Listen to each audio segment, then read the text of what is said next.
matters. All right, I have a question for you.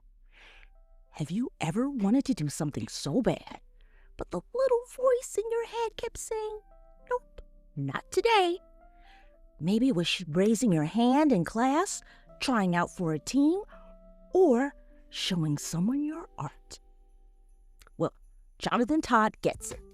His debut graphic novel, Timid, is all about that feeling, about a kid who loves to draw, but isn't sure he's ready to share it with the world. Sound familiar?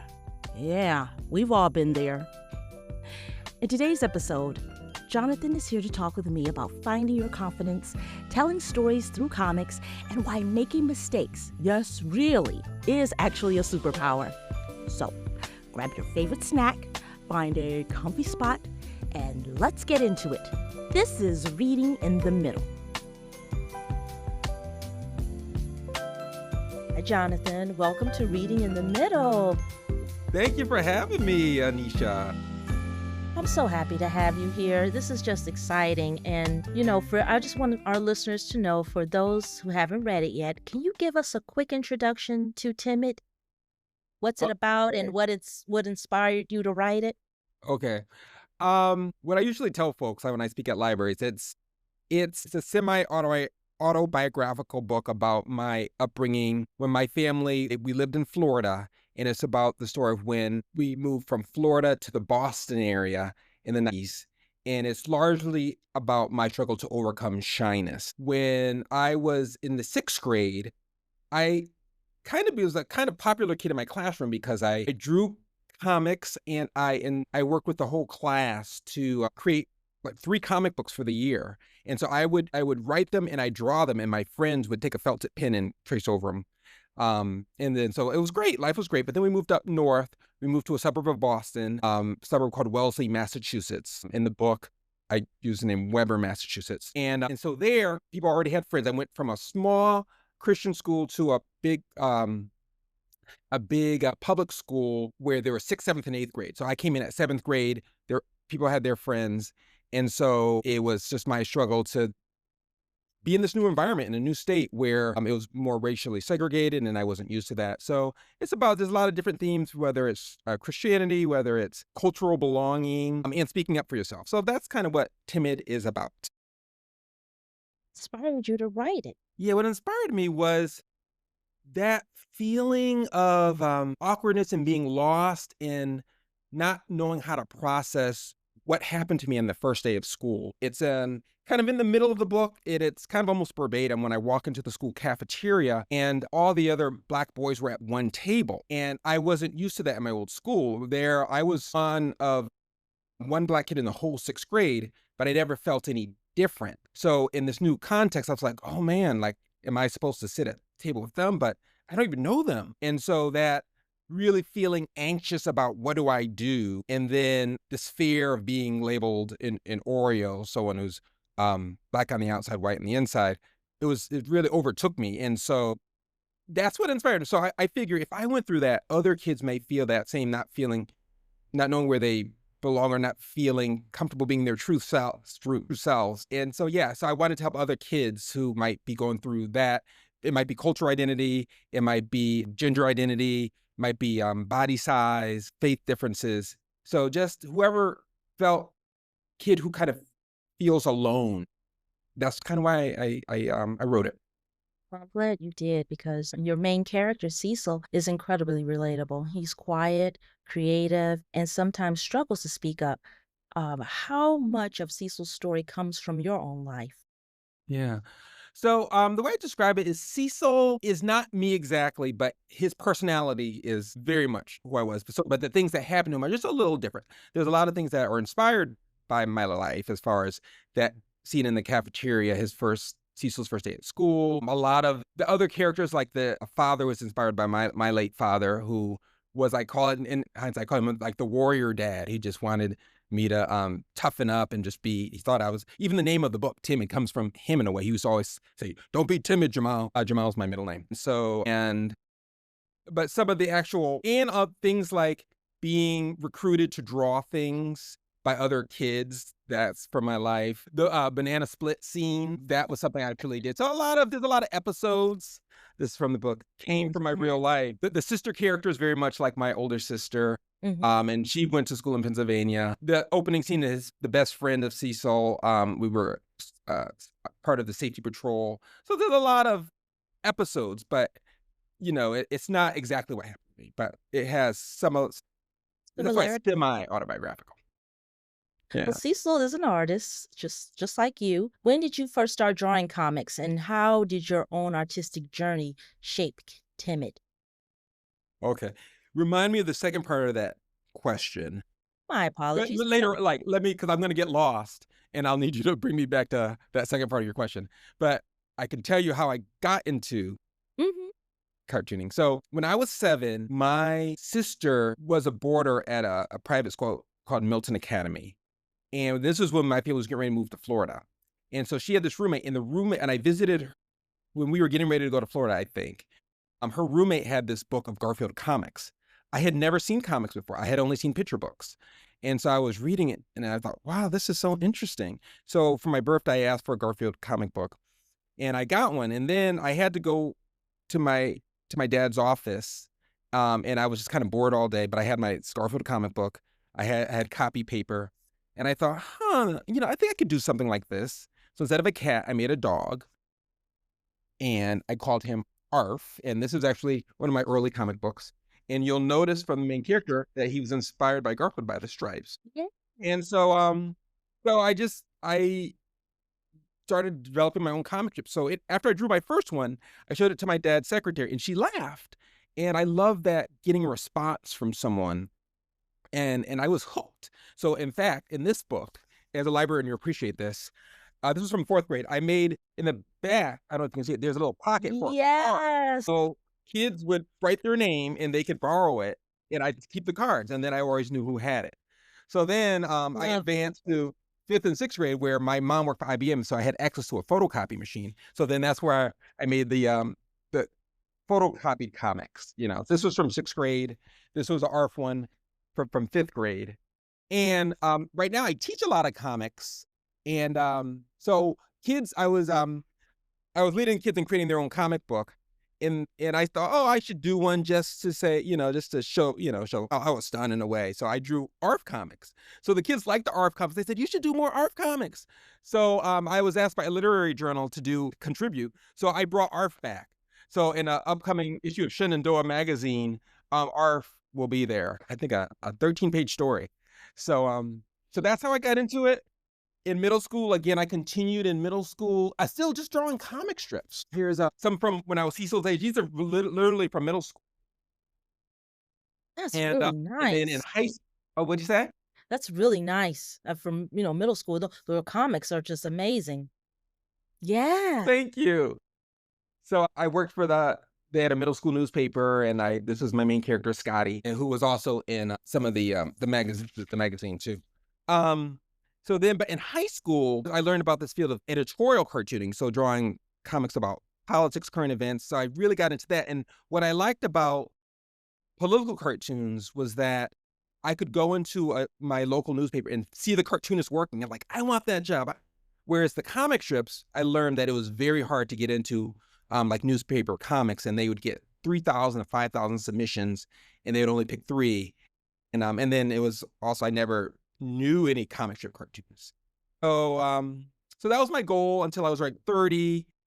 But then newspapers started to die down, and I couldn't get a full-time job as a political cartoonist. So then that's when I rediscovered comics, rediscovered alternative comics, autobiographical comics, and that like led to my creation of Timid. So then what the second part of your question was how, How did your artistic journey shape Timid? okay, from the Cecil character or just the book in general? Book in general. Okay, that's a great question. Um, Coming along as a cartoonist, I kind of became, I thought, pretty effective at doing short comic strips, 3 or 4 panel cartoons. But graphic novels were starting to come around. At that time, there were mainly things for adults. So I got into Miles by Art Spiegelman. And then there was in the 90s cartoonists like forgetting his name, but one cartoons I really like autobiographical comic was Gabrielle Bell. And I liked how kind of they were like intimate. The comics were just about kind of personal thoughts, inner thoughts. But a lot of still the work I was reading was for adults. I thought this is interesting, but at the same time I was working a lot with kids. Um and so I wanted to do a graphic novel for kids, but at the time, a lot of the work was more like adventure comics or just haha funny kind of comics, but not like what I remember is real this angst that I remember in middle school. I didn't at that time I didn't see the angst in these kids comics for kids. So I thought about combining the alternative comics I was seeing with adults with just doing something for kids. So that's kind of how the idea for Timid came about. Is I wanted to do a really realistic story. And what was it like inside the head of a middle school student? But then what I didn't know is I didn't know how to write a long story. So I went back to writing school and studied writing for children and young adults.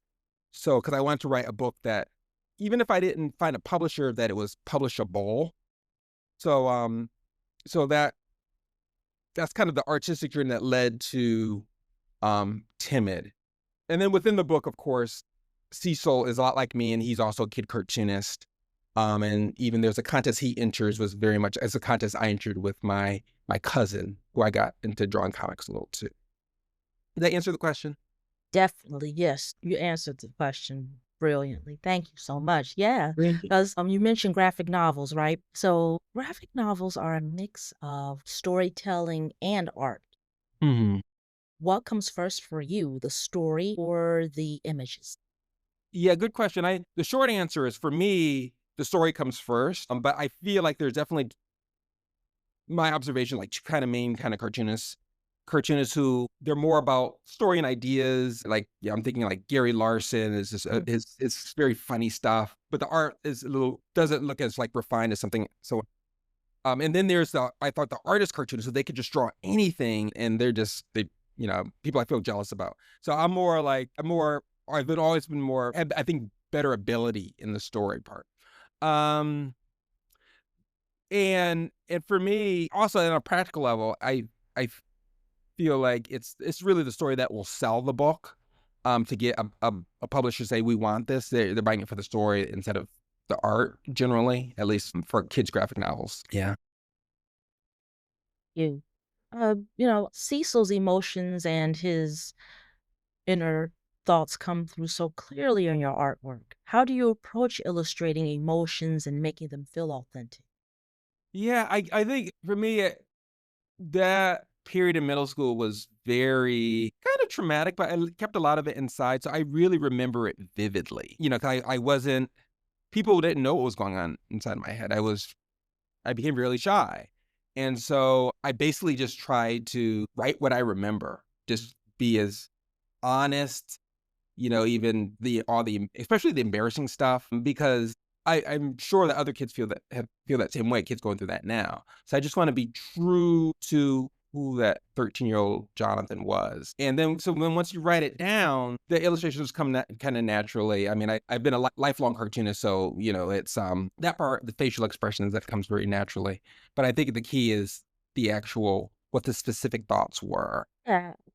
Cecil faces moments where he wants to speak up, but he struggles to find the words. Did you have a moment growing up where you overcame a fear of speaking up? Yeah, I felt really alienated in middle school. I mean, I think I didn't catch on fast enough about this general idea in middle school that you kind of kind of to be accepted within the Black community that was at Wellesley Middle School. You kind of had to be quick to respond to like friendships, kind of, and I just didn't get that, and my father, and since they were trying to so, you have to make friends with the Black people. And I didn't, like, I don't know these people. I like, it felt inauthentic. And so as a result, I think I always like these, I felt like I missed the boat, it's like, oh, well, what's the use now? They probably think I'm a snob, and so anyway, I went through middle school, like with this inside. I mean, I was able to eventually, make friends with another Black kid who was into drawing, but I think, uh, most of the other Black kids were, from the inner city, and they were bused to Wellesley. So, it was different. He was he was cordial, but he didn't consider me a friend. So, but anyway, think what happened was I just didn't want to go through that again. So I was so happy when my family moved. We moved from that community to another community. So then I was like, okay, I'm gonna make friends with the black people as soon as I get there. And so I was really motivated. I was motivated to not feeling alienated again. And I was older too. At that point I was in ninth grade. And so but it was and I think a lot of black folks who grow up in predominantly white spaces struggle with this too, And my wife, again, she felt kind of like an outcast from other black kids during that middle school years when, like, well, a lot of her best friends were white. So it's like, why is there's, it's like you got to choose sides. This is crazy.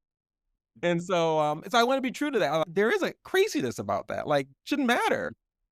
But yeah, just being the motivation of not wanting the freedom to be friends with who I wanted to be. So I know, okay, I had to make friends with black folks. Okay, but now I can go back and forth. Now that they know I'm cool, So yeah. So anyway, it's long-winded story, but hopefully people resonate with that. No, it resonated with me. I mean, I was in middle school in the East, Yeah. and the thing that I like about Timid is that, being an introvert isn't bad, right? It's not bad. We have to let our young people know that, Yeah. when you're introspective and you're not like extroverted, that's okay. Yes. That's okay. You're not weird. Yes. It just takes time to process things and not just talking just to talk, right? And there's a great balance of humor and heart in Timid. How did you decide when to add humor into a story with deeper themes? Yeah, it's funny. People say that. People say it's funny. Like for me, I mean, like in general, as far as like the main character arc of like becoming friends with, the other black character, that wasn't funny. It was hard. But I think what people were talking is maybe the irony of it. But then as far as maybe there were the lighter moments, whereas that was kind of my reprieve as a young person, like making banana splits with my mom or, you know, that's where I got relief from all the social situations, was doing things, whether it's drawing drawing my comics. And so I think I think it's hopefully just it's like real life. Hopefully I captured just real life in that there is, even when there's something on your mind you're anxious about, there's those little moments where, oh, there is a sparrow just getting a worm, and you can kind of have delight in that. Or in my family, my 12-year-old daughter, she's really funny. And so it's great to, like, even in this, I feel like this kind of dark time we're in, like I can laugh at my daughter's jokes and and so I think that if you can capture life, there's humor in it, you just be attuned to it. And so, in Cecil's story, there's in this natural showing both school and home life and inner life that there's going to be some humor in there.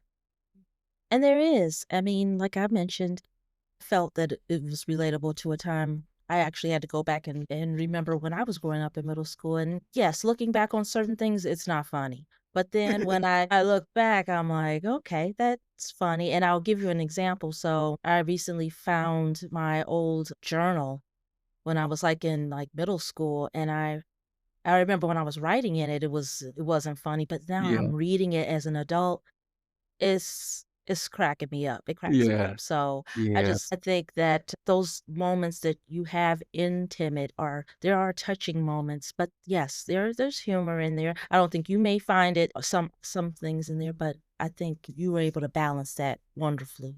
Well, thank you. Thank you. So, Jonathan, Yeah. are you ready? Yes. I have it's rapid fire question time. Okay. Please. You ready? So Yeah. don't even think. You just answer. Just don't even think. You ready? Okay. Okay. What were some of your favorite, and I think we went through this already, but you may spark something more in here. So we already mentioned Garfield, Far Side, but what were some of your favorite comics or graphic novels growing up? Peanuts, absolutely. Things by Jules Pfeiffer, Mm. Calvin and Hobbes, A Man for the Drawing, X-Men, The Dark Knight. I think it's The Dark Knight Returns by Frank Miller. I like this political cartoonist Kevin Gallagher. I love the way he drew caricatures. The New Mutants, also a Marvel title. And old comics. I was really into old comics. There was a magazine called Nemo, and it just did old comics. And so I learned from there, I learned about Jackie Orms, the Black cartoonist in the Black press. And so I always became really, of course, interested in a lot of Black cartoonists. Like for instance, like Rob Armstrong, who does Jumpstart. I remember seeing an ad for his syndicate, and he was probably like in his 20s then, and I was like 13. I'm like, oh, I remember pinning his picture up on my quote. Oh, and his quote was something about, uh, God's a creator, but he also gives us the creative abilities. I was like, oh, total fanboy. And I got him to meet him a couple of years ago. Wonderful. Yeah. If you could have lunch with any comic book character, who would it be? Snoopy. Excellent. What's one thing that always makes you feel confident, even on a tough day? My beautiful wife's smile. If Timid had a theme song, what would it be? Either like the Peanuts theme or like da da da da da da da da, or So What by Miles Davis. What's next for you, Jonathan? Are there any new books or projects that you can share with us? Yeah, I have become good friends with the middle grade author Tom Engelberger. And so we co-created a series. It hasn't been announced yet, but I'm busy working on that. In fact, I was working on it earlier today. And I shouldn't say what it's about, but I can show kind of little sketches that I'm working on. So I designed the characters, and but it's for, I think, more younger middle grade. Mm-hmm. But I wrote a sequel to Timid that Scholastic is considering. So, please pray for me. Maybe, when this airs, maybe we'll have an answer on that. Yeah. So that's, what I'm really, as an author, just really most excited about is sequel to Timid. Be amazing. Thank you. My other question for you, Jonathan, is have you ever thought about writing a novel that doesn't have illustrations? Not really. Because I feel like with a graphic novel, you can do everything that you do in prose, and you have the added thing. I think it's just more accessible. I don't know, for me. I mean, I collect books. There's a lot of books I never get around to reading them. I need to have a reading time. So, I guess if I'm going to invest the time in creating something, I think I want to make it as a graphic narrative. I've a long-time writer. I was a newspaper reporter before I became a full-time cartoonist. I was a copywriter. But yeah, I just, it's my native language is speaking in words and pictures. I definitely consider myself a writer, but there's, to me, no reason why pictures can't go along with it. Definitely agree. And this debut novel of yours is just excellent. Listeners, again, you must grab a copy of Timid. It's just fabulous. And Jonathan is very talented. And Thank you. it's just, yeah, oh my goodness. Oh, yes. So, Jonathan, I want to thank you again for 1 second. How can listeners find you? Where can they find you? Yes. My website is JT, as in Todd, JTstories.com, and I'm very eager to do school visits. So please invite me to your school or camp. Or library. Yeah, yes, I do a lot of library visits, yes. Or I'm on Instagram at Jonathan J. Todd. And I also want to give a special shout out to my talented editor, Cassandra Pelham-Fulton, who also African-American. I think that helped a lot to have an African-American editor, just to get a lot of the nuance, and so I just want to give a shout out for her. I don't think editors get enough credit. There's some editors editors will be kind of who you want them to be, like they can be hands off, but as a debut author, it was very helpful to just have her veteran thoughts on things. Yeah. Collaborate, right? Yeah, yeah. And guide you. Yeah, so she's great, and so that's kept secret in comics, Cassandra. Oh, Jonathan, this has been a pleasure. I just want to, again, thank you so much for joining us and having this conversation so our listeners can learn more about you and your book. And we see great things ahead for you as well. Well, thank you, Anisha. Thank you for the work you librarians do. Man, yeah, if I wasn't cartoons, I'd totally be a librarian. Nice. Well, you can still come and be a librarian and do. Thank you. Yeah, come on. Okay, thank you. Okay, well, thank you. You're welcome. Wow, that was awesome. Huge thanks to Jonathan Todd for hanging out with me today and sharing the story behind Timid. If you loved what you heard, go grab a copy and tell a friend, and most importantly, Go create, whatever it is. Draw, write, dance, sing. Don't let fear stop you. And hey, if you had fun today, don't forget to subscribe, share, and leave us a review. It helps. It really does. It helps bring you more amazing authors and books. Until next time, keep reading, keep creating, and keep being you. Bye.